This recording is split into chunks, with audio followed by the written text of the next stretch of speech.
a brain hernia, and I've decided to call this hernia Herman. I was inspired by Simone Yates, who's an incredible inventor, creator on YouTube, and she decided to name her brain tumor Brian.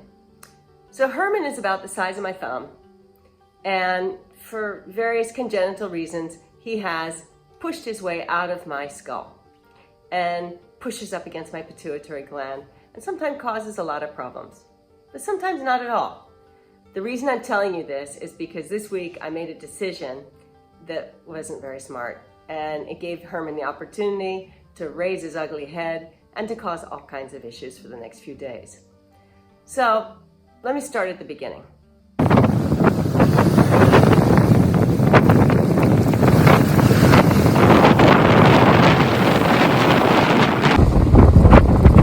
This isn't ideal weather for traveling, but I don't have a choice. I have a meeting tomorrow in Athens. I'll take the 5 p.m. Originally I had to take it on the 8:30 p.m. But I figure if the boat's gonna go down, I want some daylight for swimming. I'm only half joking. I'll be taking the red boat, the Macedon. This boat is 51 years old and has had 6 owners. It's one of the oldest, if not the oldest, ferry boats in Greece. It was made in Japan in 1972. There's a mass exodus to leave because word is the weather's getting bad and people want to get off. Once we get out in the sea, this is going to be the side that doesn't get slammed by waves. Nobody's here yet. They're all over on the other side.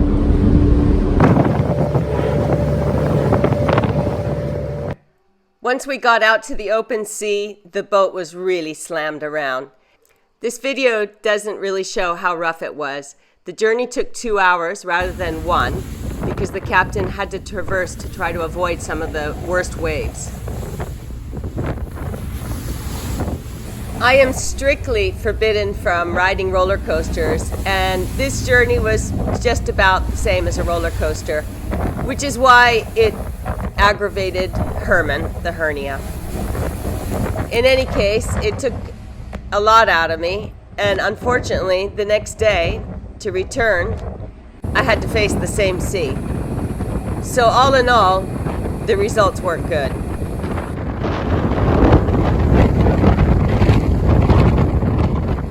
By the time I got home, I was in pretty bad shape, and I had to take it easy for a few days. But after that, I started feeling better. In my last video, I was gushing about the GoPro and how excited I was to have this new camera. Well, I want to tell you what a difference a week makes, because I hate that camera. I really do. I dislike it so much. It's so specific what it's good for. Sure, I didn't do enough research, but also it's just not a good camera.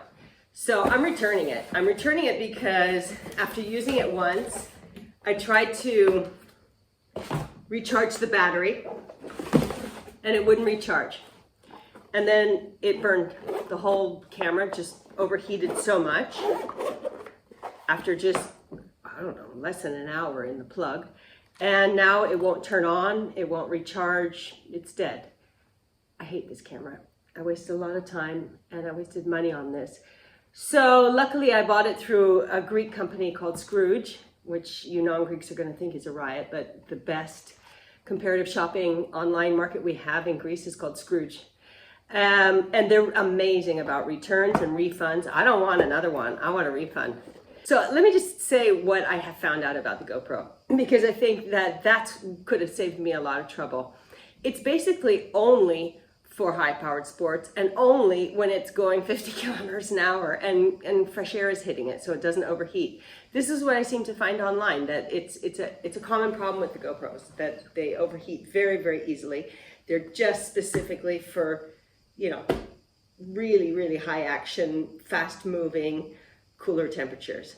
So yeah, I wanted to use it for that on my bike, but I also wanted to use it for other things. I thought I could set it up in the corner of the restoration project and get some beautiful shots, but nah, I can do better than this.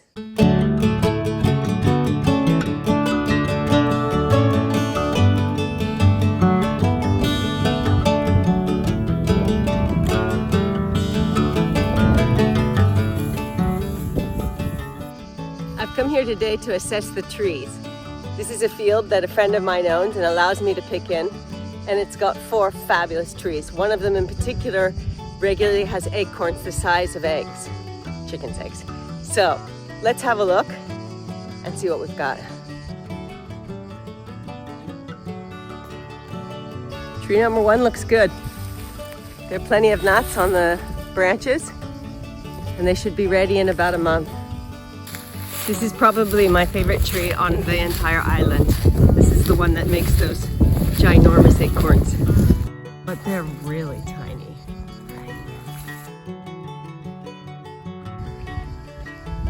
And this beautiful tree doesn't have any.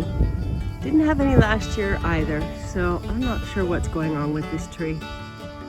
Might need a bit of intervention, some watering.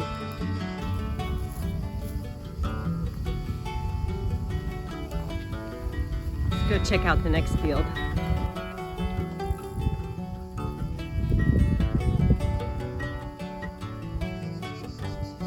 Here's a tree with an enormous amount of acorns on the branches, but unfortunately I can't use them, they're too small. Bugger.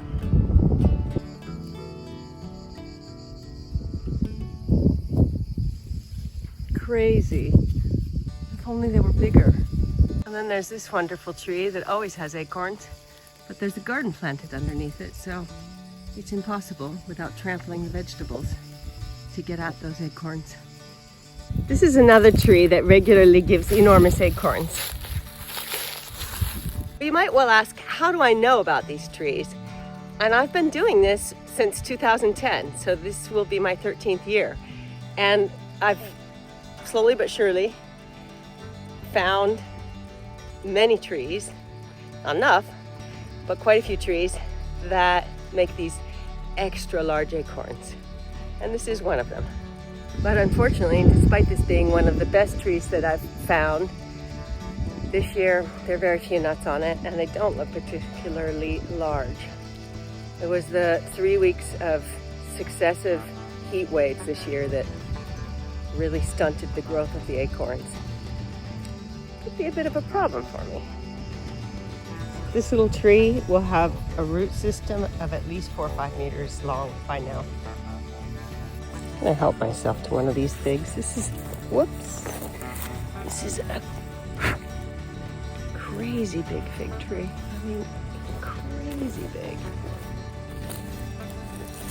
House is dwarfed by the size of the tree. Oh God, does not disappoint. Look. Just speechless. This week I'll be asking permission to hold our annual Acorn Festival in this field. There's currently a crowdfunding effort going on to help offset the expense of the festival. We have live music for 3 hours, lots of games and events. If you're interested, I'll leave a link in the description. This is the 10th year that I have hosted the Acorn Festival, and it's the first time I've ever asked for help. In my last video, I mentioned that my cactus was going to unexpectedly bloom.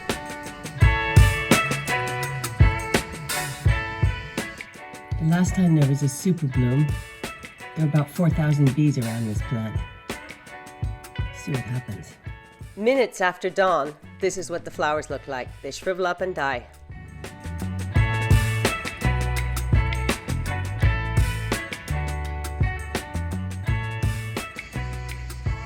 Any day now.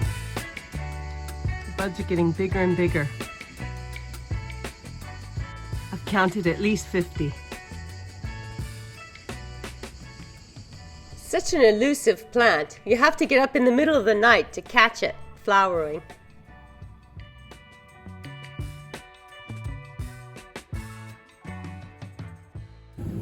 There were 4 successive nights of blooming, and by the end I counted 62 flowers.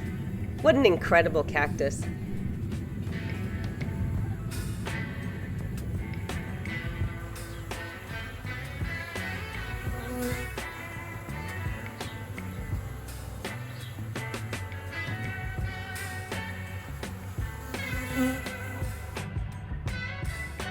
whatever intoxicating aroma it was that had 1,000 bees here half an hour ago is obviously no more. It's completely quiet now.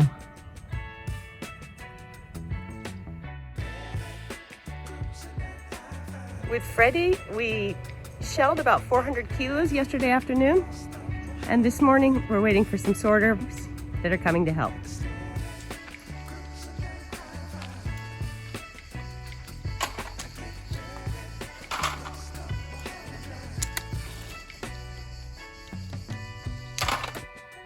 I'm happy to report that Herman has gone back into his hole, and whenever I go through one of these episodes and I'm fine after, I'm so happy that I didn't have the brain surgery that a certain doctor in New York told me I would have to have if I wanted to continue walking. That was back in 2006, and since then, that doctor has had several malpractice suits. But that's a story for another time. For now, have a great week and see you soon.